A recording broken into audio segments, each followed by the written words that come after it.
Andres de AA Sports here with another video covering Mexican football and the Mexico women's national team. The Mexico women's national team just played their first of their last two qualifying games in Group A of this first round of Women's World Cup qualifiers versus the U.S. Virgin Islands and won 9-2-0 in a dominant performance and especially a dominant first half performance. With that, here are the team's grades for this game. Goalkeeper, A. Estefany Barreras was the starting goalkeeper, no surprise here. She went through the motions well without any mistakes and not having to make a single save in this game. Always good to get an easy clean sheet. Defenders, A. Ivonne Gutierrez, Kimberly Rodriguez, Aaliyah Farmer, and Kenty Robles were the starting defenders for Mexico. They went through the motions well and were not tested defensively, which enabled them to push up and contribute offensively. Rodriguez scored the fifth goal, a great header off a corner kick, and Robles provided the assist on Mexico's third goal. This is now 10 straight games where the defense has not conceded a goal to their opponents. Excellent. Midfielders, A. Rebecca Bernal, Stephanie Mayor, and Ali Soto were the starting midfielders in the 4-4-2 formation, with Mexico having a more offensive lineup in this game. Bernal provided a great assist to Chalin Corral on Mexico's second goal of the game and almost scored herself with a shot that hit the crossbar. Overall, a very good game for Bernal.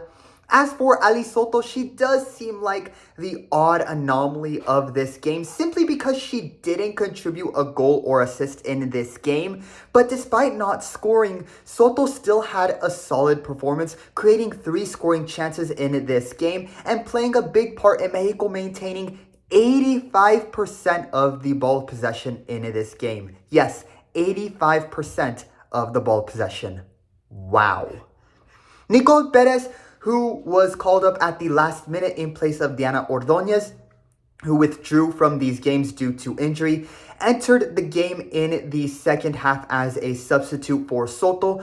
Meanwhile, Alexia Delgado replaced Bernal in the 60th minute. They both did well going through the motions in the second half as Mexico at that point were simply keeping possession of the ball and trying to close out the game in the second half without mistakes.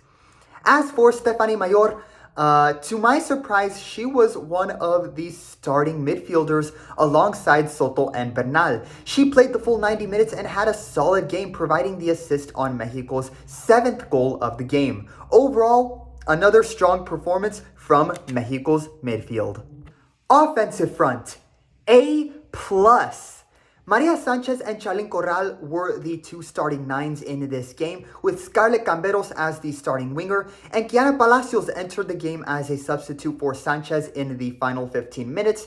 Mayra Delgadillo, who was called up in place of Lisbeth Ovalle after she withdrew from these games due to injury as well, also played the second half as a substitute, and Yasmin Cázares entered the game at the start of the second half as a substitute for Scarlett Camberos. As a unit, the offensive front was excellent, combining for 8 goals and 3 assists in the game.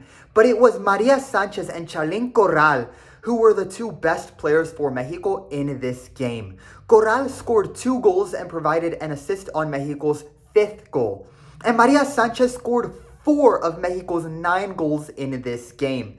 This was Sanchez's best game with the national team and the offensive front's best performance so far in 2026.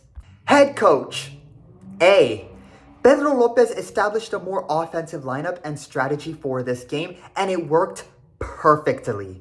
And even while the team was missing players due to injury, for example, no Hernandez, no Ovalle, no Ordóñez, no Montse Saldivar, still, it was not a problem.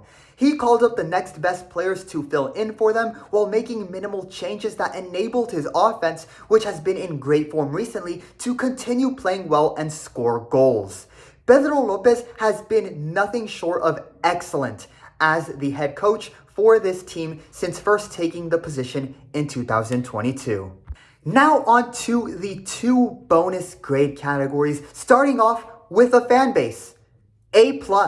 It was great to see so many Mexico fans in Zacatecas turn out for this game and create a great atmosphere in the stadium. The cell phone flashlight demonstration they started in the final 5 minutes of the first half was awesome, and even the commentators on the YouTube broadcast noticed it. Great to see Mexico fans in Zacatecas turn out and show their support for this team as they continue their excellent form. Which leads into my second bonus grade and final grade category for this video, the Mexican Football Federation. A+. The Federation has been holding the women's national team's games across various stadiums in Mexico over the last year, and they decided to do the same for this game, which was played in Estadio Carlos Vega Villalba in Zacatecas. And this game was an overall success for the Federation, not just because Mexico won, but also because this game gave Mexico fans in Zacatecas the opportunity to see the women's national team in person. The big fan attendance tonight showed that by holding games across Mexico, it is growing support for the women's national team across the country.